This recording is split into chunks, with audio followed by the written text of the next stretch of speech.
Dear students, today we will be talking about presentation of demographic data.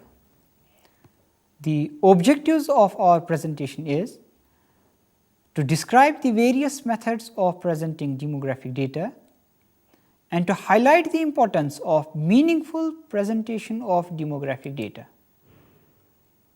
As you know, organisms do not live in isolation. Instead, grow in association with individuals of same or other types.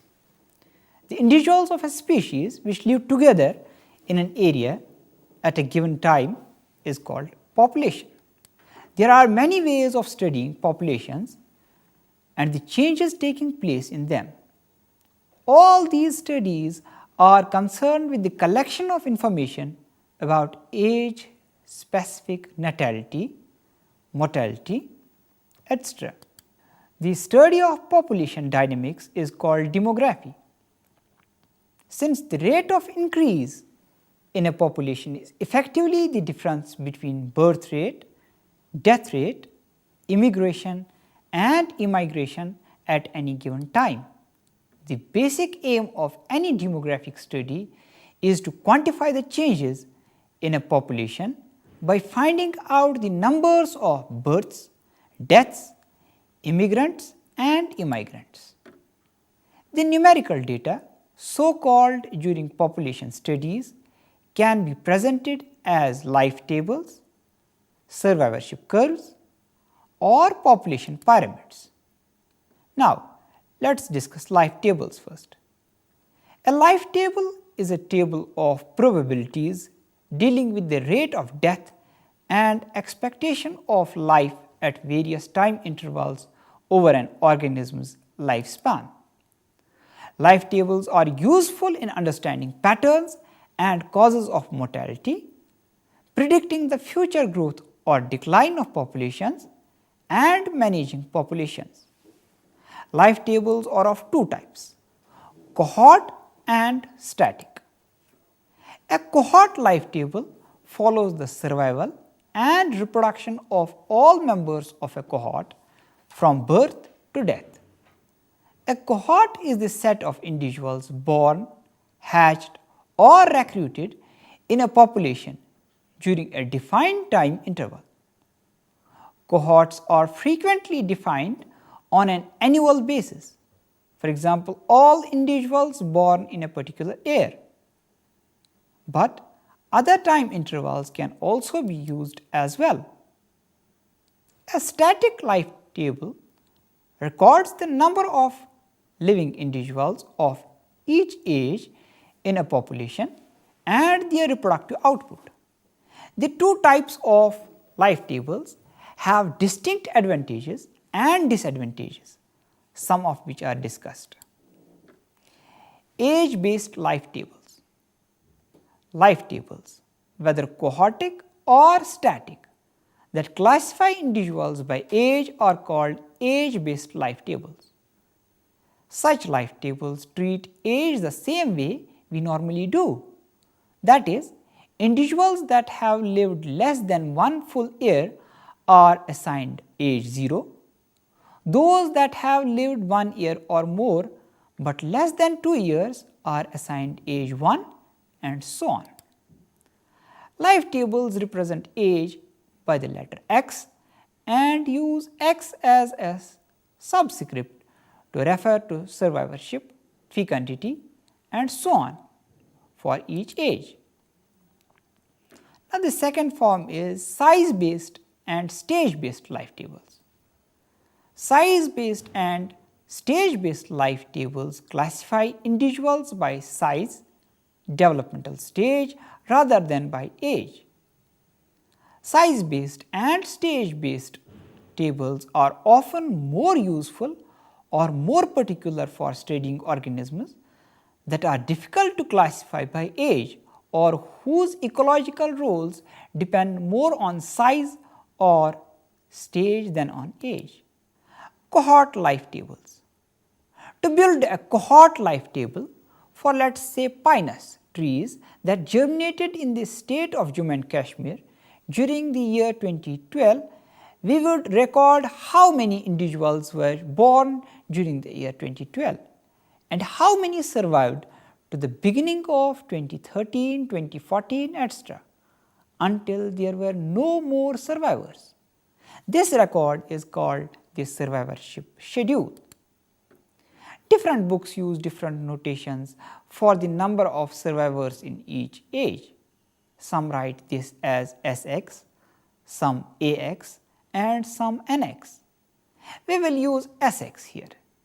We must also record the fecundity schedule, which is the number of offsprings born to individuals of each age. The total number of offsprings is usually divided by the number of individuals in the age, giving the average number of offspring per individual or per capita fecundity. Again, different texts use different notations for the fecundity schedule, including Bx. This symbol we will use here, or Mx. Many life tables count only females and their female offsprings for animals with two sexes and equal numbers of males and females of each age. The resulting numbers are the same as if males and females were both counted. For most plants, hermaphroditic animals, and many other organisms, distinctions between the sexes are non-existent or more complex, and life table calculations may have to be adjusted. Now, static life tables. A static life table is similar to a cohort life table, but introduces a few complications. For many organisms, especially mobile animals with long lifespans, it can be difficult or impossible to follow all members of a cohort throughout their lives. In such cases, population biologists often count how many individuals of each age are alive at a given time. That is, they count how many members of the population are currently in the 0 to 1 year age old class, the 1 to 2 year old class, etc. These counts can be used as if they were counted of survivors in a cohort, and all the calculations described below for a cohort life table can be performed using them. Now, quantities in a life table. Survivorship and fecundity schedules are the raw data of any particular life table.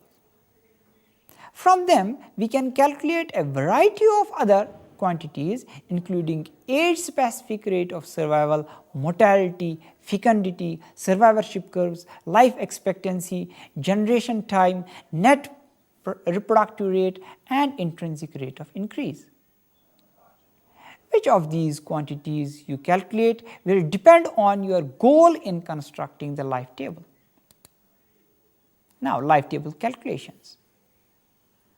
If we mark n into t plants at time t and then recensus them a month later, that is time t plus 1, and find n t plus 1 plants, we can estimate the survival probability as P1 is equal to n into t plus 1 divided by n into t. For example, we mark 500 plants initially and find 450 when we recensus. We estimate the survival of probability as 450 divided by 500 is equal to 0.9. The real power of the life table approach comes from the ability to calculate size of populations in future. Suppose we recensus our plots after still another month and find 425 still alive, then we can estimate the month 2 survival probability as 425 divided by 450, that is equal to 0.94. We can also estimate the cumulative survivorship probability, that is the chance of surviving from the initial time of our new census. The cumulative survivorship probability to time x is often written as Lx. For the first time interval, L1 is equal to P1, but for the second interval, L2 is equal to P1 into P2. In this case, L2 is equal to 0.9. Full life tables help us to find several variables. The subscript x refers to the time interval x, and x is equal to number at risk of dying, dx is equal to number dying, px is equal to probability of surviving, qx is equal to probability of dying. Using these definitions, let us write the probability of dying as qx is equal to dx by nx, and the probability of surviving as px is equal to 1 minus qx. The cumulative survivorship probability is Lx is equal to P1, P2, Pn minus 1. We can use the equation to estimate the average contribution to the reproductive rate made by individuals of age x. It is simply Lx Fx, where Fx is the average number of seeds produced by individuals of age x. Finally, we can estimate the average life expectancy of individuals of age x by calculating the average of nx and nx plus 1. For each class interval, then sum those average from the present time to highest possible age and divide by nx. In symbols, we first calculate Lx is equal to nx plus 1 divided by 2. The average life expectancy is thus. We see why this is an average life expectancy. Think of the sum in the numerators, all of the time lived by the members of the population. If we then divide it by current population size, we get an average life expectancy. Here is an illustrative life table constructed by Susan Callis in 1991 on Colensia vina is given below as example of life table. She was able to estimate the probability of a plant's surviving each of several stages. Now, survivorship curves. A survivorship curve for a given population is a semi-log plot between number of survivors on a log scale on y-axis against age on x-axis. These curves are powerfully visual tools for the understanding of the patterns of survivorship and mortality in populations and can be used to make the quick assessments of differences between populations. With the wide variety of life phenomena, we observe a considerable variety of survivorship patterns. They extend from those with low mortality through most of the lifespan to those with high initial mortality. Davy in 1947 described 3 types of survivorship curves. Type 1, a convex curve in which mortality is low initially and throughout more than the half of lifespan, after which it increases markedly. Type 2 survivorship curve, a straight line in which mortality is more or less constant throughout the lifespan. And type 3 survivorship curve, a concave curve in which mortality is extremely high initially but decreases markedly for much of the remainder of the lifespan. The shape of the survivorship curve can be used to tell at a glance what are the critical periods in the lives of individual organisms. Wherever the curve becomes steeper, there is an increase in mortality which indicates some environmental or developmental impact on population. The main advantage of using a semi-log plot is that any population where the proportion of individuals dying each unit of time, such as each week or each year, is a constant, will plot as a straight line. Now, let us discuss the 3 basic semi-log plot survivorship curves with specific examples. Type 1 survivorship curve, that is having initial low mortality. Type 1 survivorship curves are characterized by high survival in early and middle life, followed by a rapid decline in survivorship in later life. Humans are one of the species that show this pattern of survivorship. Rotifers and mountain sheep are another examples of these types of survivorship.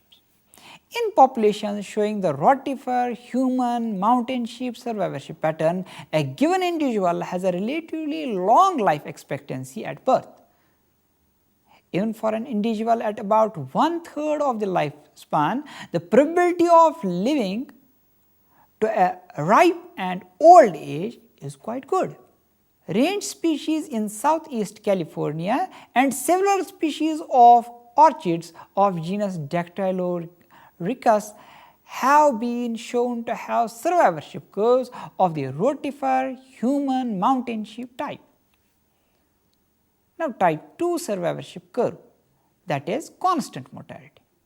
This type of survivorship curve is represented by the laboratory populations of hydra and the natural populations of gull and American robin.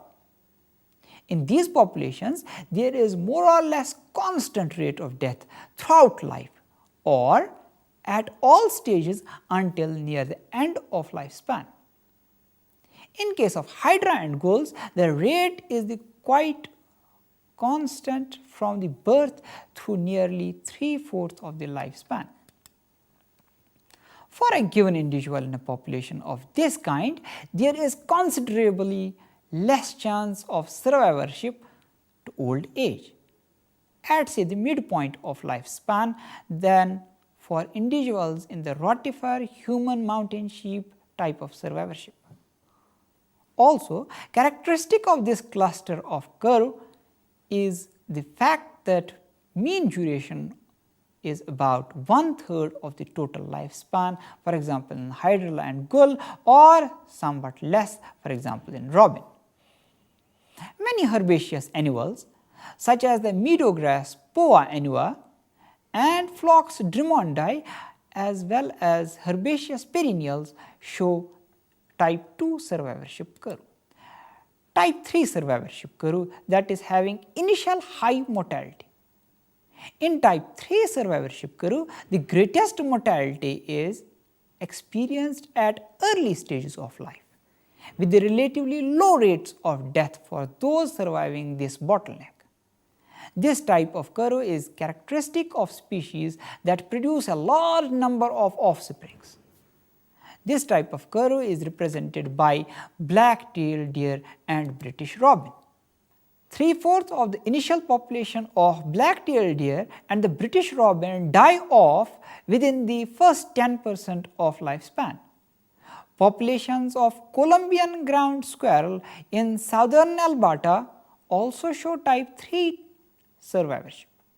Given individuals in populations of this type have a low life expectancy at birth, the mean duration of life being in the order of 1/15 of the lifespan. Now, let us discuss population pyramids. A population pyramid, also called an age structure diagram, is a graphical illustration that shows the distribution of individuals of various age groups in a population, typically that of a country or region of the world, which forms the shape of a pyramid when the population is growing. It is also used in ecology to determine the overall age distribution of a population, an indication of the reproductive capabilities and likelihood of the future growth of a species. It typically consists of 2 back-to-back bar graphs with the population plotted on the x-axis and age on the y-axis, one showing the number of males and one showing the females in a particular population. In same age groups, also called cohorts, Males are conveniently shown on the left and females on the right, and they may be measured by a raw number or as a percentage of the total population. Population pyramids are often viewed as the most effective way to graphically depict the age and sex distribution of a population, partly because of the very clear image these pyramids present. A great deal of information about the population broken down by age and sex can be read from the population pyramid, and this can shed light on the extent of development and other aspects of the population. A population pyramid also tells how many people of each age range live in a particular area.